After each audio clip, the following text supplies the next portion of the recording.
फातिमा की रानी माँ, प्रभु यीशु की माँ, आसरा तू ही है माँ।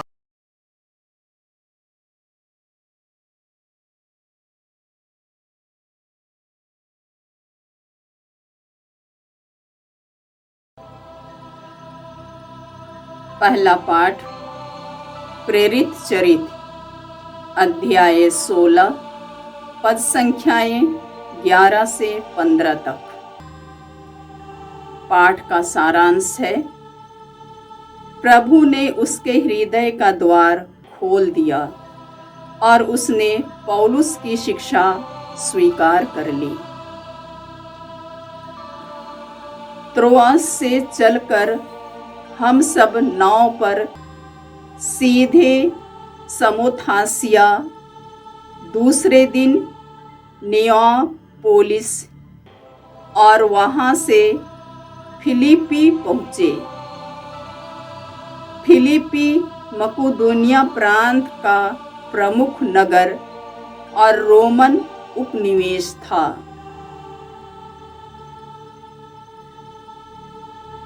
हम कुछ दिन वहाँ रहे। विश्राम दिवस को हम यह समझकर शहर के बाहर नदी के तट पर आए कि वहाँ कोई प्रार्थना गृह होगा। हम बैठ गए और वहाँ एकत्र स्त्रियों से बातचीत करने लगे। सुनने वाली महिलाओं में से एक का नाम लिदिया था और वह थियातीरा नगर की रहने वाली थी। वह बैंगनी कपड़ों का व्यापार करती और ईश्वर पर श्रद्धा रखती थी। प्रभु ने उसके हृदय का द्वार खोल दिया और उसने पौलुस की शिक्षा स्वीकार कर ली।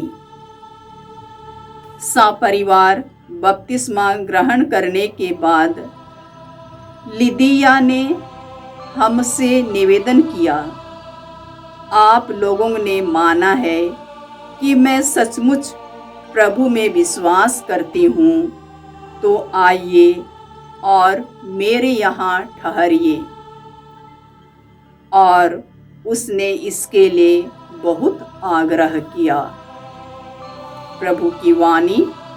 ईश्वर को धन्यवाद। भजन अनुवाक्य।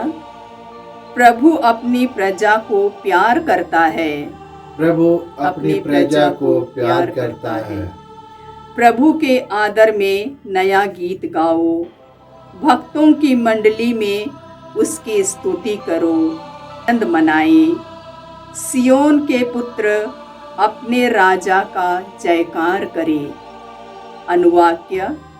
प्रभु अपनी प्रजा को प्यार करता है। प्रभु अपनी प्रजा को प्यार करता है। वे नृत्य करते हुए उसका नाम धन्य कहें। डफली और सितार बजाते हुए उसकी स्तुति करें, क्योंकि प्रभु अपनी प्रजा को प्यार करता और पद दलितों का उद्धार करता है। अनुवाक्य। प्रभु अपनी प्रजा को प्यार करता है। प्रभु अपनी प्रजा को प्यार करता है। प्रभु के भक्त विजय के गीत सुनाएं और अपने यहाँ आनंद मनाएं। वे ईश्वर की स्तुति करते रहें, इसमें सभी भक्तों का गौरव है। अनुवाक्य। प्रभु अपनी प्रजा को प्यार करता है। प्रभु अपनी प्रजा को प्यार करता है। जय घोष। हालेलुया। प्रभु कहते हैं, सत्य का आत्मा मेरे विषय में साक्ष्य देगा और तुम लोग भी साक्ष्य दोगे। हालेलुया। प्रभु आप लोगों के साथ हो और आपकी आत्मा के साथ। संत यूहन्ना के अनुसार पवित्र सुसमाचार। हे प्रभु तेरी महिमा हो। अध्याय 15 पद संख्याएं 26 से अध्याय 16 की पद संख्या 4 तक।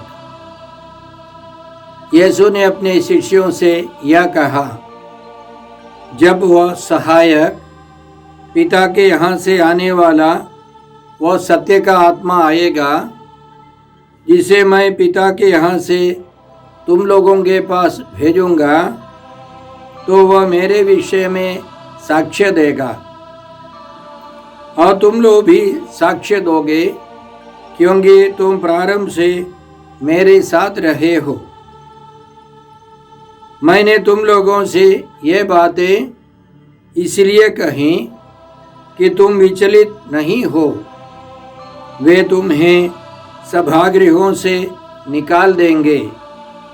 इतना ही नहीं, वह समय आ रहा है जब तुम्हारी हत्या करने वाला यह समझेगा कि वह ईश्वर की सेवा कर रहा है।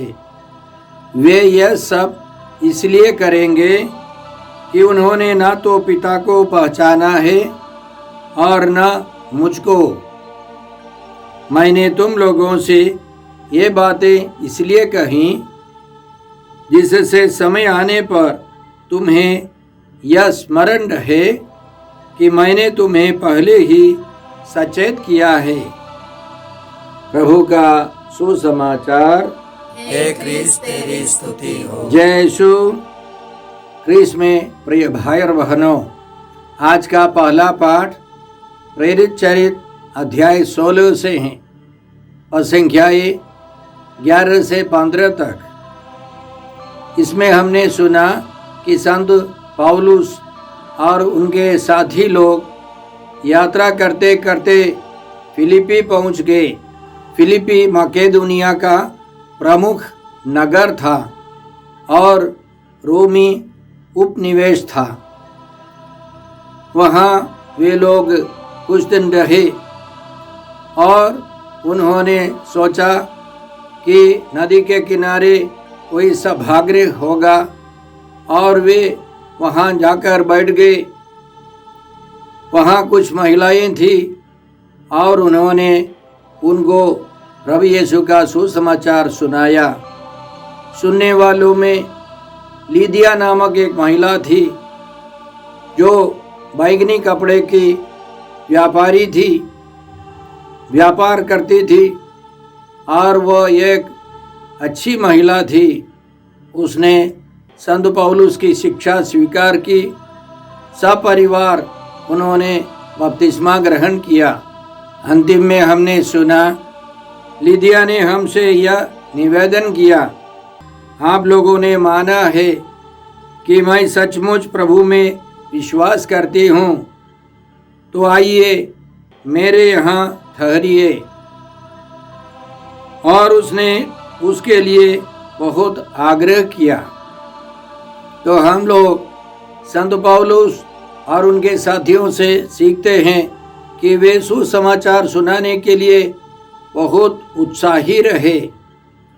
हर जगह उन्होंने अथक परिश्रम किया सुसमाचार के प्रचार के लिए, और जो सुनने वाले हैं उनको सुनाने के लिए वे अति उत्साही थे।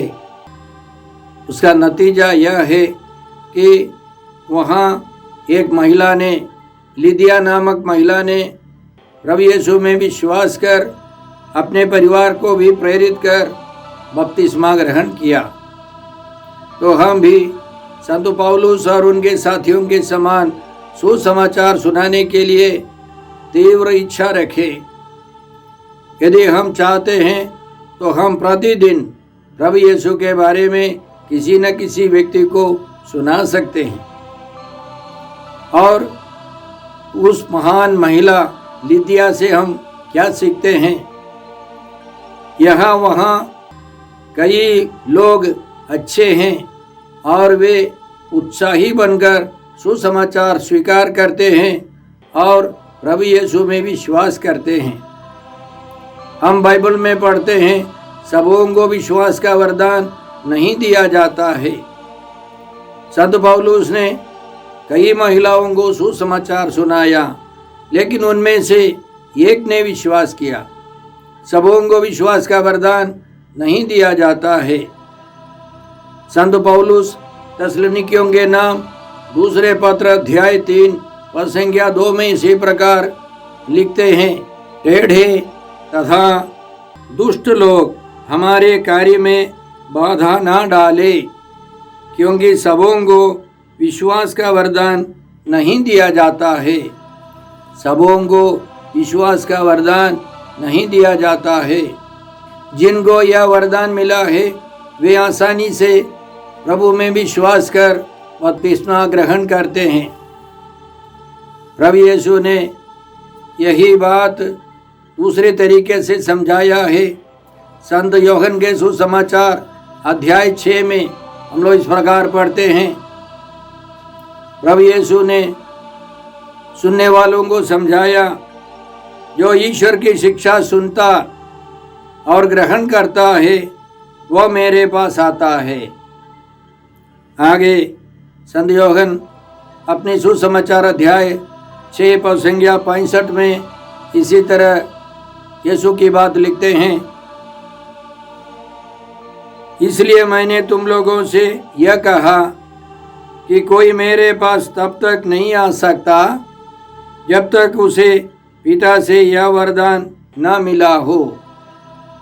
पिता की प्रेरणा पाकर, पिता की कृपा पाकर लोग यीशु के पास आते हैं। संत यूहन्ना के सुसमाचार अध्याय 14 और संख्या 6 में प्रभु यीशु बोलते हैं, मार्ग सत्य और जीवन मैं हूँ, मुझसे होकर गए बिना कोई पिता के पास नहीं आ सकता। यीशु की प्रेरणा से, यीशु से होकर लोग पिता ईश्वर के पास जाते हैं और पवित्र आत्मा की प्रेरणा से हम ईश्वर को अब्बा बुला सकते हैं। पवित्र आत्मा की प्रेरणा से हम यीशु को प्रभु मानते हैं। तो पिता ईश्वर, यीशु और पवित्र आत्मा की विशेष कृपा से हमको विश्वास का वरदान मिलता है। हम प्रभु को धन्यवाद देते हैं लिदिया जैसे व्यक्तियों के लिए। आज भी इसी तरह हम पाते हैं, जहाँ हम लोग जाए कुछ अच्छे लोग बहुत जल्दी ही प्रभु यीशु में विश्वास करते हैं। इस कोरोना काल में भी कई लोग हमारे सेंटर में अपने आप आकर प्रार्थना करके चले जाते थे। उनको प्रभु यीशु के पास आकर अकेले ही प्रार्थना करने में एक आनंद मिलता था। आम सभा नहीं होने पर भी वे अकेले प्रभु यीशु से मिलने के लिए आते थे। सबसे अंतिम में इस महान महिला लिदिया से हम क्या सीखते हैं? वो महिला उदार बन जाती है, वो मिलनसार बन जाती है। वह अपने गुरुओं की सेवा के लिए, उनकी सेवा सत्कार के लिए तैयार हो गई। वे निमंत्रण देती है कि आप लोग आकर हमारे साथ रहिए। जो प्रभु यीशु में विश्वास कर नई सृष्टि बन जाते हैं, वे और उत्साही प्रेरित बन जाते हैं, वे उदार बन जाते हैं। दूसरों की सेवा के लिए वे उत्साही रहते हैं। इसी तरह प्रभु का प्रचार होता गया और हम प्रभु को धन्यवाद देते हैं उन महान संतों के लिए, प्रेरितों के लिए और आदिम कलीसिया के विश्वासियों के लिए हम धन्यवाद देते हैं। आज के सुसमाचार के द्वारा प्रभु यीशु हमसे कहते हैं कि पवित्र आत्मा ईश्वर हमारा सहायक है। हर परिस्थिति में हमारी सहायता करने वाला पवित्र आत्मा ईश्वर है। वह ईश्वर का तीसरा व्यक्ति है। ईश्वर में 3 जन है, पिता ईश्वर, पुत्र ईश्वर और पवित्र आत्मा ईश्वर। वह हमारा सहायक है, साथ साथ वह सत्य का आत्मा है। मार्ग, सत्य और जीवन यीशु है और वह सत्य का आत्मा है।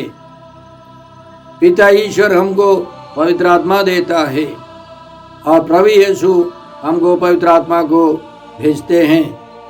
वह पवित्र आत्मा ईश्वर पिता ईश्वर के यहाँ से आने वाला है।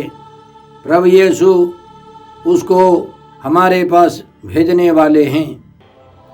और जब वह सत्य का आत्मा आएगा तो हम लोग प्रभु यीशु के विषय में साक्ष्य देंगे।